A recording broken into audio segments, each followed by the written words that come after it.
చేసినామని అంటున్నాం. అయ్యా రేవంత్ రెడ్డి గారు మర్చిపోయినట్టున్నావు దినాలు. ఓటు నోటు కేసులో నీ ఈపు చింతపండు అయింది మర్చిపోయినావా? 6 గ్యారెంటీలు అమలు చేయకపోతే మహబూబ్ నగర్ ప్రజలు నీ ఈపు చింతపండు చేసింది మర్చిపోయినావా? గురునాథ్ రెడ్డి గారు నీ ఇంటికి వచ్చి నీ ఈపు చింతపండు చేసింది మర్చిపోయినావా? రేపు తెలంగాణ ప్రజలు నిన్ను చీరి చింత చెట్టుకి కట్టేసి నీ ఈపు చింతపండు చేసే రోజు వస్తుంది దగ్గర. ఎందుకు తొందరపడుతున్నావు బిడ్డ? ఖచ్చితంగా అవుతాయి, ఖచ్చితంగా అవుతుంది. నువ్వు ఎన్ని చేసినా, ఎంత భయపట్టించినా, నువ్వు ఏమి చేసినా నేను మాత్రం ఇంకేం చేస్తావు? ఎక్కువ హత్య చేయించే ప్రయత్నం చేసినావు, ఇంకా నన్ను హత్య చేయిస్తావు కావచ్చు. Yes, I'm ready to die for people of Telangana. బరాబర్ ఉన్నా. నువ్వు చంపితే చావడానికి నేను రెడీగా ఉన్నా. కానీ నీతో నీ ఎట్టు పరిస్థితుల కాంప్రమైజ్ అయ్యేదే ఉండదు. ఖచ్చితంగా నువ్వు ఏవైతే నీ హామీలు ఇచ్చినో 6 గ్యారెంటీలు ఇస్తామని, ఆ 6 గ్యారెంటీలు ప్రజలకు ఇచ్చే వరకు నీ గుండెల్లో నిద్రపోతాడు కౌశిక్ రెడ్డి బిడ్డ. గుర్తుపెట్టుకో అని చెప్తా ఉన్నాను రేవంత్ రెడ్డికి. నేను ఆల్రెడీ చెప్పినా, నీ స్థాయి కేసీఆర్ గారి స్థాయి కాదు, కేటీఆర్ గారి స్థాయి కాదు, హరీష్ రావు గారి స్థాయి కాదు, ఆఖరికి నా స్థాయికి దిగిపోయినావు అని చెప్పినా. ఇవాళ నా స్థాయికి కూడా కాదు, చిల్లర వీధి రౌడీల స్థాయికి దిగిపోయినావు. నీ స్థాయి గాడికి అయిపోయింది మిస్టర్ రేవంత్ రెడ్డి గారు. నీకు నువ్వు బాగా గ్రేట్ అనుకుంటున్నావు. అధికార మదం కన్ను నెత్తికెక్కినాయి.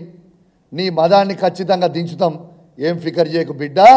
దించిన రోజు నీకు ఉంటుందిరా స్వామి రంగా, ఆ రోజు ఉంటే తీసి పెడతాం అని అనుకోకు. నేను ఉట్టిగా నువ్వు మర్చిపోయినట్టున్నావు రేవంత్ రెడ్డి, గుర్తు చేసుకో. నా ఇంటికి వచ్చి, నేను ఆ రోజు కాంగ్రెస్ పార్టీలో ఉన్నప్పుడు నువ్వు నా ఇంటికి వచ్చి నా కాళ్ళు మొక్కినవు.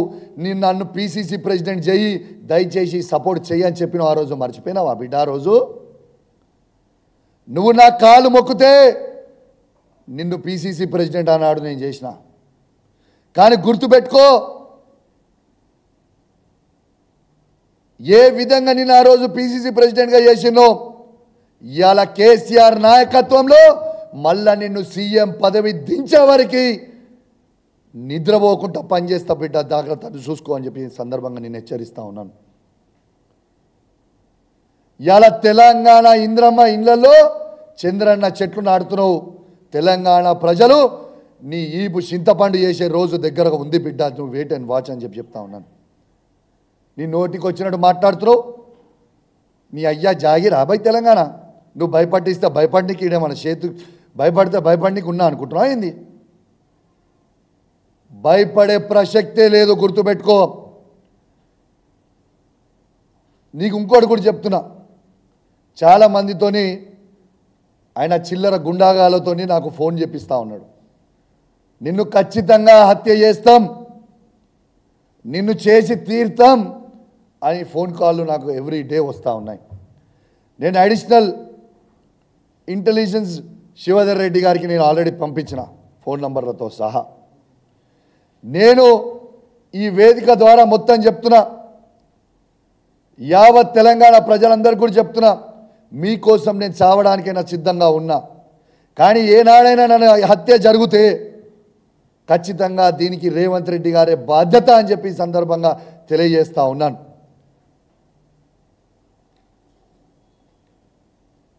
ఇలా తెలంగాణ ప్రజలకి రక్షణ కల్పించాల్సిన ముఖ్యమంత్రి, హోమ్ మినిస్టర్ గారు తనే కాబట్టి అసలు ఏం చేస్తున్నారు? అసలు ప్రజలు నవ్వుకుంటున్నారు నువ్వు చేసే మాటలు. ప్రజలు నిన్ను చూసి నవ్వుకుంటున్నారు. తెలంగాణ ప్రజలు ఏమనుకుంటున్నారు అనేది ఆలోచన చేసుకో. ఇవాళ వాళ్ళ పిసిసి ప్రెసిడెంట్ అయిన మహేష్ గౌడ్ గారు మా కాంగ్రెస్ పార్టీకి సంబంధం లేదంటాడు. శ్రీధర్ బాబు గారు బీఆర్ఎస్ పార్టీ ఎమ్మెల్యేలు కొట్లాడుకుంటున్నారు అంటాడు. రేవంత్ రెడ్డి గారు కూడా మేము చేసినాం అంటాడు. మరి ఎవరు చేసిరు? మీరు ఎన్ని చెప్పినా ఈ తెలంగాణ రాష్ట్రంలో 10 నియోజకవర్గాలలో బై ఎలక్షన్లు రాక తప్పవు. మేము 10 నియోజకవర్గాలలో మళ్ళా బీఆర్ఎస్ పార్టీ జెండాలు ఎగిరేక తప్పదని చెప్పి ఈ సందర్భంగా తెలియజేస్తా ఉన్నాను. ఖచ్చితంగా బై ఎలక్షన్లు వస్తాయి. ఖచ్చితంగా కేసీఆర్ నాయకత్వంలో గట్టిగా పనిచేసి బీఆర్ఎస్ పార్టీ జెండాలు ఎగిరేస్తాం. రెండోది, నువ్వు గీ మాటలు చెప్పుకుంటూ గీ భయపెట్టించదలుచుకుంటే నీకు నా సంగతి బాగా తెలుసు రేవంత్, గుర్తుపెట్టుకో. ఏదో ఓ రోజు ఖచ్చితంగా బాధపడతావు. కౌశిక్ రెడ్డి జోలికి ఎందుకు పోయినా, నా జోలికి వచ్చినోడు ఎవ్వరు కూడా కథం పట్టించిన తప్పితే నా జీవితంలో నేను ఏదైనా అడిగేసిందంటే నా జీవితంలో విజయమే చూసినా నాతో పెట్టుకున్నోడు మళ్ళీ తిరిగి వెనుకకి పోలేదు.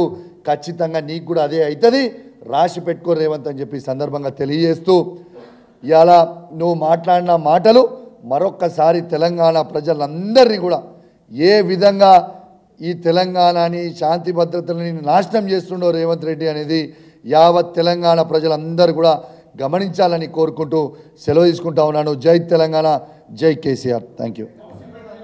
లాస్ట్ మాట్లాడు